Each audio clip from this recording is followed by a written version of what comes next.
A late-night café copyright robbery ended without gunfire, but by morning, a woman had lost the one life she had rebuilt to, and the man who recognized her voice lost his protection forever. This is how one calm sentence during a robbery reopened a past that should have stayed buried. She worked nights because daylight came with too many questions. The café copyright was open 24 hours, and the late shift promised anonymity of faces half asleep, conversations unfinished, customers who paid and left without learning her name. She believed invisibility was a kind of safety she could earn through routine. Pour coffee, wipe counters, keep her voice low and neutral. If she stayed small long enough, the past would lose interest in her. The café copyright felt safe precisely because nothing ever happened there. No fights, no police visits, no broken windows. The quiet became proof that she was untouchable, that her life had narrowed into something manageable. Each night followed the same pattern, and the sameness dulled her instincts. Stability turned into complacency without her noticing. She stopped listening for danger because the silence never betrayed her. There were moments of unease, brief and easy to dismiss. Men who sat too long without eating. Conversations that stopped when she approached. Eyes that followed her longer than necessary. She told herself these were harmless details, the kind every night worker learned to ignore. Questioning them would mean admitting she was still afraid, and fear was something she believed she had already paid for. Her voice became the last thing she tried to control. She trained it to sound flat, polite, forgettable. No inflection, no warmth, nothing that could anchor a memory. Some nights it felt unnatural, like holding her breath for hours. But she convinced herself it was a small price. If no one remembered how she sounded, then no one could place her. Silence, she learned, could be shaped. The problem was that habits grow dull with repetition. Long shifts wore down her attention. Fatigue made precision harder. She stopped correcting herself when a word came out wrong. She stopped rehearsing sentences in her head before speaking. She believed time had softened everything that once mattered, including the risk of being recognized. That belief closed doors she didn't realize she might soon need. She also ignored how limited her life had become. No close friendships, no emergency contacts, no plan beyond the next paycheck. She told herself it was temporary, that she was choosing simplicity. In truth, she had removed her own exits. If something went wrong, there was nowhere to retreat without exposing herself. The café copyright wasn't just a job anymore, it was the only place she could exist without explanation. Every ignored warning made the next one easier to dismiss. Each quiet night reinforced the idea that danger belonged to someone else, somewhere else, in a life she no longer lived. She confused survival with safety, mistaking the absence of trouble for proof it was gone. The past hadn't dissipated, it had simply stopped knocking loudly. By the time unfamiliar men began appearing more often, she no longer questioned it. Cities change, she told herself. Faces change, people pass through. She kept serving, kept smiling faintly, kept her head down. The choice felt rational, even responsible. Confrontation would draw attention. Attention was the one thing she could not afford. What she didn't see was how narrow her margin had become. One mistake would be enough, one unguarded second, one sound she could not take back. By choosing to ignore her unease, she had reduced her options to a single fragile strategy: remain unnoticed forever. And strategies that rely on perfection eventually fail, not because of intent, but because people get tired. That night began like every other, and that was the most dangerous part. The robbery unfolded without chaos, and that made it harder to react. There was no shouting at first, no sudden violence to justify panic. The men moved with purpose, positions taken quickly, voices low and controlled. That calm removed her usual responses. Fear thrives on noise. This demanded obedience. She followed instructions because they were delivered like expectations, not threats. She kept her eyes down, counting movements instead of faces. Each step she took felt measured against consequences she could not see. Her body remembered how to comply even as her mind searched for exits that no longer existed. The lack of urgency in their tone suggested experience, and experience meant mistakes would not be forgiven. Every choice narrowed immediately after it was made. Her hands did not shake, but effort went into keeping them still. She focused on simple tasks: opening the register, stepping back, waiting for the next signal. The routine of service blurred with the routine of surrender. This was still her workplace, still her responsibility, and that confusion cost her seconds she did not have. She acted like an employee when she should have acted like a stranger. The silence pressed harder than shouting ever could. Each pause invited attention. She felt watched even when no one spoke to her directly. The leader's gaze moved slowly, assessing the room, absorbing details. She sensed evaluation, not aggression, and that made her more exposed. Violence would have been impersonal. This was selective. She answered when spoken to because refusing felt dangerous. Short replies,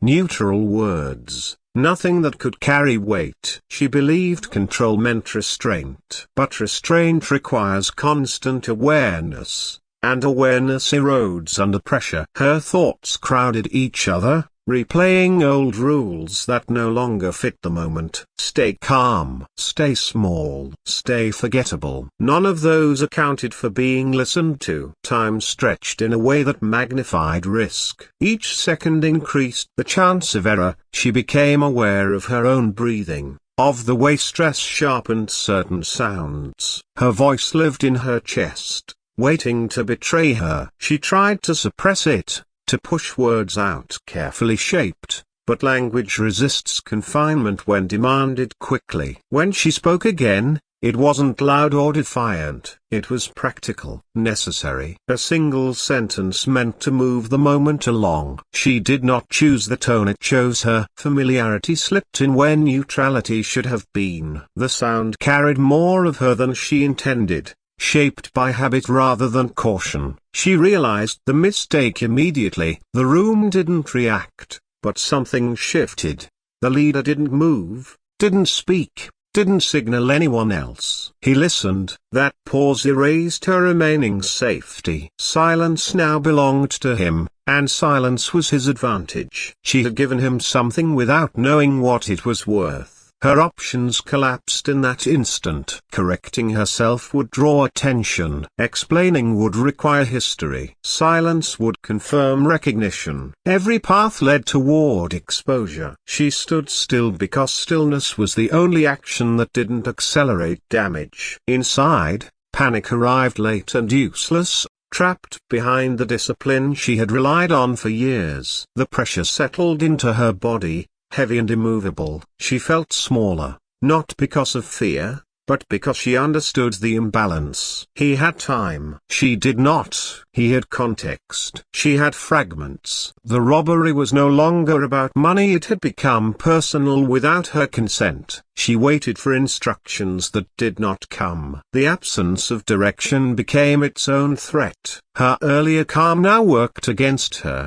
making her appear composed enough to be questioned. She had trained herself to survive danger by minimizing reaction, and now that training stripped away her last defense, the voice she had hidden for so long had done what weapons could not. By the time the leader finally moved, the damage was already internal and irreversible. Whatever followed would not be decided by her actions anymore. The moment she spoke had ended her control. Everything after was consequence. Recognition didn't arrive with shock or anger. It arrived quietly, settling into the leader's expression as certainty. His eyes stayed on her longer than necessary, long enough for her to know the mistake could not be undone. In that silence, The robbery stopped being an external threat and became something far more precise. She was no longer part of the room. She was the reason the room had changed. He raised a hand, and the movement was small but final. The others froze,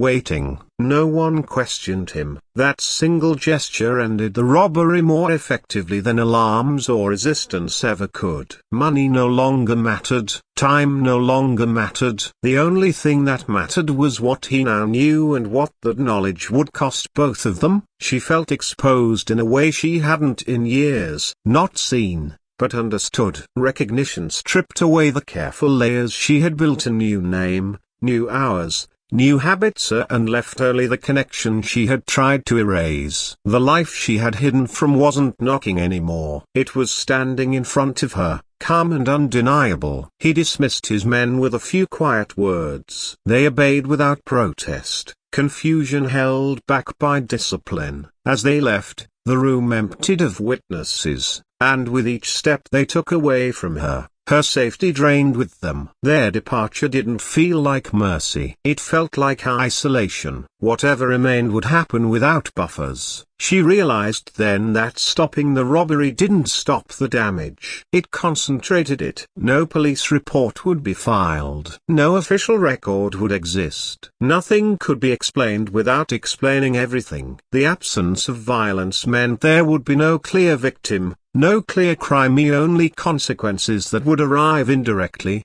through whispers and decisions made elsewhere. The leader didn't threaten her. He didn't need to. His restraint made the situation worse. Violence would have been loud and brief. This was quiet and ongoing. His recognition carried weight beyond the room, beyond the night. It connected her present life to networks she had deliberately severed. That connection alone was enough to ruin what she had rebuilt. By the time he turned away, the balance had already shifted. She understood that her anonymity was gone, even if her name wasn't spoken. Anonymity relies on absence, and she was no longer absent from his world. That loss was immediate and permanent. You don't reclaim invisibility once someone remembers you. The café copyright, which had protected her through routine and neglect, became a liability in seconds. She could no longer return without risk. Every shift would invite questions. Every customer could be a messenger. The place that had once allowed her to exist quietly now tied her to a moment she couldn't escape. Safety had turned into exposure without changing location. For him, the damage was different but just as real. His pause, his decision to stop everything for a single voice, revealed something his position could not afford. Leaders survive by being unreadable. Recognition had made him human in front of his own people, even if they didn't understand why. Human weaknesses spread faster than fear. Word wouldn't need details. It never does. All it would take was the knowledge that he had hesitated, that he had altered plans for personal reasons. In his world, hesitation invites challenge. Trust erodes silently, just like anonymity. The power he carried depended on consistency, and that consistency had fractured. She felt the loss before she fully understood it. The future she had planned a small, quiet, limited but stably collapsed without noise. There would be no goodbye to coworkers, no explanation to give. Leaving suddenly would draw attention,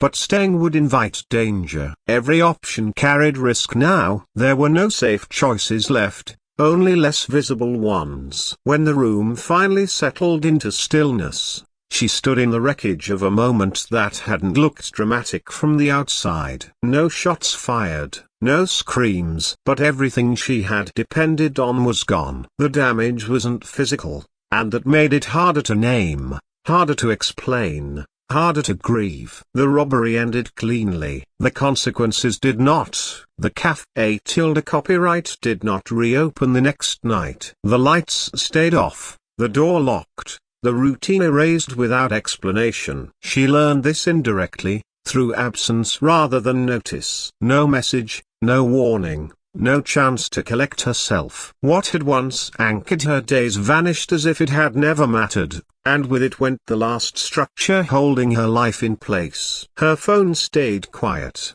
but the silence felt intentional. She didn't know who might reach out, and that uncertainty made every vibration feel dangerous even when none came. Not being contacted didn't mean safety, it meant decisions were being made without her. She understood too well how exclusion worked. Silence was not neutral. It was a sign that she no longer belonged anywhere predictable. Packing became an act of subtraction. She took only what she could carry without drawing attention, leaving behind anything that suggested permanence. Every item she abandoned reinforced the truth she was avoiding. She was not coming back. The room emptied faster than expected, and the ease of it hurt more than resistance would have. It confirmed how little of her life was rooted. There was no one to explain herself to, and that made the loss sharper. She couldn't defend her choices or clarify the moment. Without witnesses, her story collapsed into fragments even for her. She replayed the night repeatedly,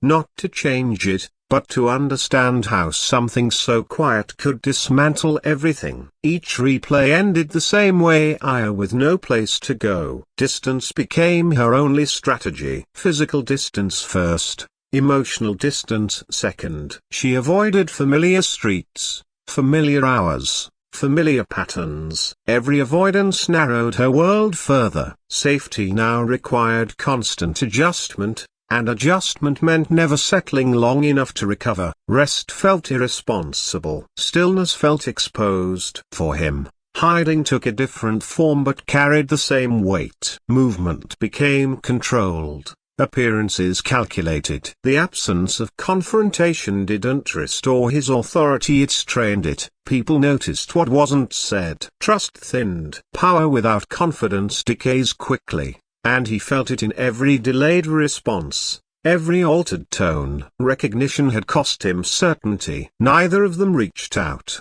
not because they didn't want to, but because contact would confirm vulnerability. Silence became mutual and heavy. The connection that had resurfaced could not be acknowledged without consequence. Avoidance replaced resolution. The past remained unresolved, but now it was active, shaping decisions without being named. Regret did not arrive as guilt or longing. It arrived as exhaustion, the kind that comes from carrying responsibility without relief. She regretted believing invisibility could last. He regretted allowing memory to interrupt control. Neither regret offered correction, only awareness that the loss was permanent. Days passed without markers. Time lost definition without routine. She measured progress by what didn't happen, and no confrontations, no sudden recognition, no confirmation of threat. That absence became her new baseline,